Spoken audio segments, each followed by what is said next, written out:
Chigni kendo nyakora Mugia Juang e weche manyiena mag ang'ich welo. En higni 31 sani nyaka ne masira timre e feri ma Mtongwe Mombasa, kuma ferino ne onimo gi dhano moheo 400 moweyo ka ji 272 owito ngimagi. Ywak kata kamano podi nitiere e kind wede jogo mane owito ngimagi kaachiel kod mago mane ohinyore e kindeno, nimar piny owacho gikoni pok ochulogi kaka ne osingnegi. Joja oko gi ler mathoth kowuok Mombasa.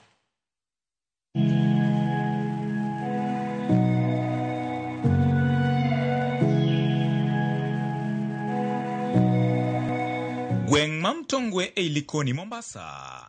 Kae ne achopo mar temo luwo ndach wede kaachiel kod jogo mane masira ma feri ma Mtongwe ne ojuko higni 31 mosekalo, kuma ji 272 ne owito ngimagi bang' ferino ma Mtongwe nimo kodgi. Nawinjo king'ora ka ywak to ok naelewa nang'o matimore. Bang' mano apo ka jirani biro ng'wech e ot ka ywak. To kana penje to ang'o motimore ni biro make ywak. Mare ne mano wuok gi jaoda ka gi wuotho kanyakla gi dhi fer. Insan ibet ka wuon ng'ane mosetho. To to nadi ma wuok kode. Donge chapat mane orwako ir gaduogo kode. O to feri unimo gichi. Mtongwe feri notimre saa 12:30. Jok mano idho feri ma saa 12:30 kochopo saa 1 mane feri koro wuok ema feri noloko ji bopuko ji. Ilibidi ile feri bana tupigwe na wimbi. Kupigwa na wimbi kulimwaika kama watu 10. Ikija kikaa vizuri kamwaya tena watu wengine. Kuna mzee mmoja aitwa mzee Achola asema bana msitoke nyinyi tulieni tuangalie vipi. Kumbe ile dereva kule ndani ile steering imempiga mikono mpaka ameanguka. Kae negipimona kaka rumbi ne okwako alworano malikoni e seche mane masirano timore kar saa 12:30 mokinyi. Kane inyalo ng'eyo pi kuchocho kineno ka pengine dhano ne muoch kaka rech, inyalo neno ni rech chwe machikore pi. Pare dhano ma pi ochielo koro muoch.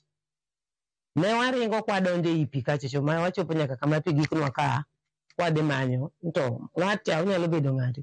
Koro kichopo kachocho timako tiende. Iywayo kiwuok godo kichopo ka yudo koken mari bwage gi kanyo.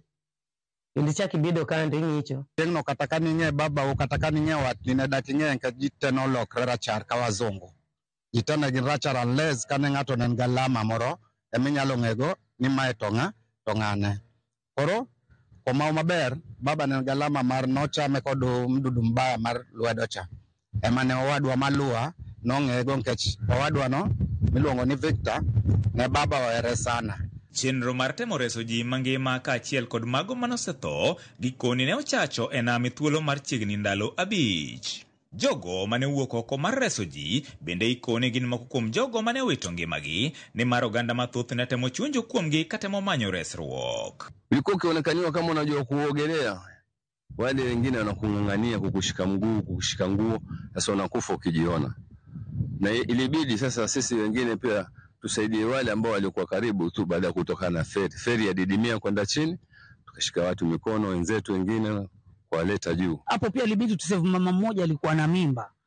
Sasa mama namwambia yule mwenzangu mimi naogelea niko chini, namwambia huyu mama kama yutoka utumbo, ananiambia atoki utumbo huyo, ananiambia wewe cheki damu kibao hizi, ananiambia mchukue. Mimi kazama nikamshika miguu, kamwenua, tukimwenua yule jamaa yuwazaa huyo.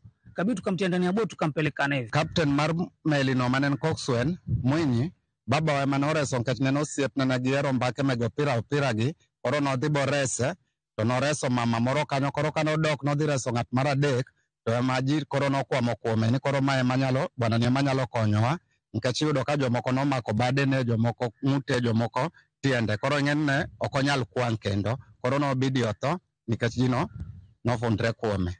Niko kata sanduku no nyatingo ng'ato nitwe jwala ti ipango gi ka un jwale go songa ipango jok bale go songa madhi ruta chiel ipango kalore gi kama kuwuoke machiegni nikech liel ne thoth. Gima lit negi en ni nyaka sani thoth gi pok ochul, ka mago mosechul to koni ne omegi omenda mane ok nyal konyogi kata matin.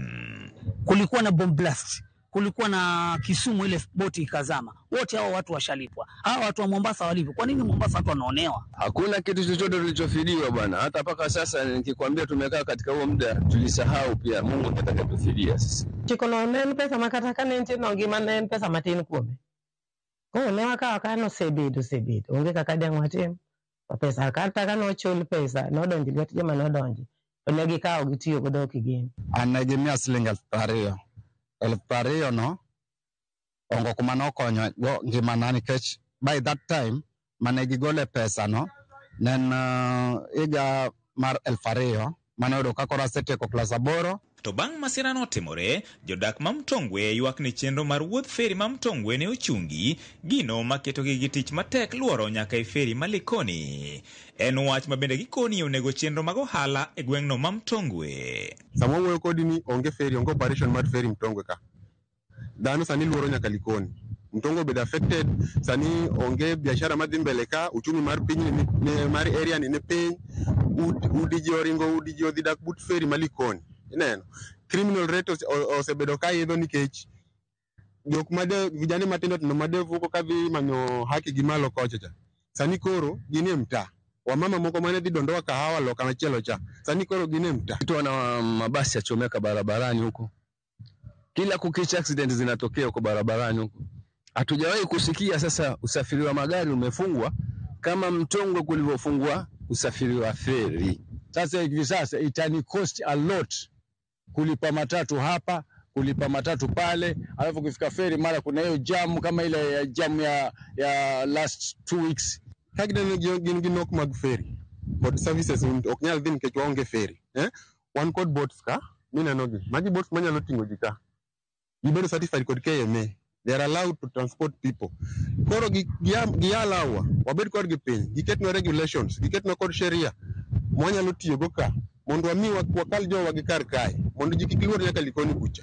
Because kwa timo mano, in fact wabro create employment ne jok man kod boats gi. Wabro create opportunity.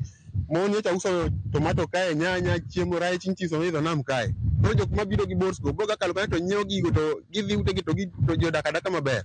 George Aoko, Ramogi TV, Mombasa.